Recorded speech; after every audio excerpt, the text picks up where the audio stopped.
we speak of the Bible as though it's written, say, this year, and people will go to bat for some interpretation of a word or interpretation of a sentence. And here we have a book, I was speaking now of the New Testament, that the oldest known text of the New Testament has only recently been discovered. Well, 1929, and they are the letters of Paul. And they are not original. They are copies made in the 3rd century. No original autograph of any New Testament text is known by man today. We have copies, and we have copies of copies. But not since the 3rd century have we found anything that resembles, or rather, that could be claimed to be near the original. And when you think that prior to the invention of the printing press, which was in the 15th century, all these were copies. And so you had scribal errors, and you had editorial emendations.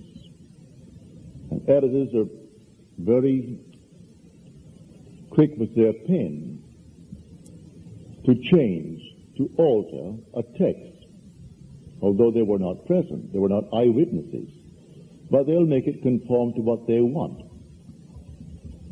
And so we have these editorial emendations, and we have the normal, natural scribal errors.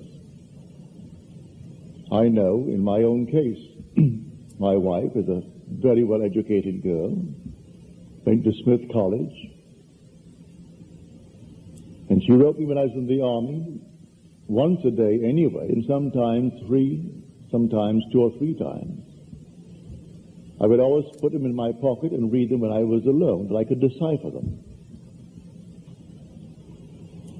I have taken a letter of hers, it's been written, say, 5, 6 years, and it's cold. And I would say to her, darling, read this for me. She can't even read her own handwriting. Now that happens in this century. Well, scribes are making copies. And there are no 2 copies that really are identical. And we have hundreds and hundreds and hundreds of copies. And we have translations, mostly of the Latin tongue. And these were written in Hebrew and Amharic. Translations into the Greek, but that's one removed. And then from the Greek into Latin.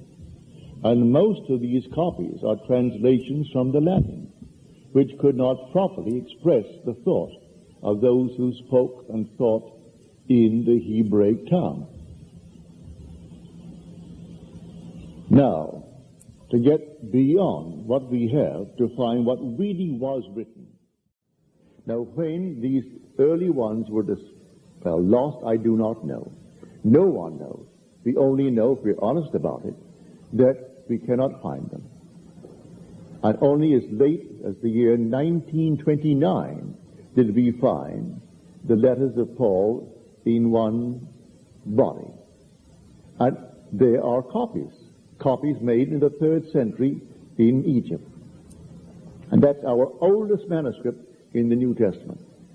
And between that date and the beginning, and when you think of Paul, scholars are agreed that he wrote his letters between the year 50 and 61 A.D. And that at his age he must have departed this world before the turn of the 1st century. Not a word is said concerning anything in the 2nd century. And here are copies and copies of copies. That's all that we have to go by. And any 2 have such variations. And you can see why.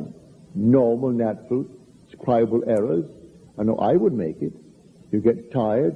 In those days they didn't have nice lights.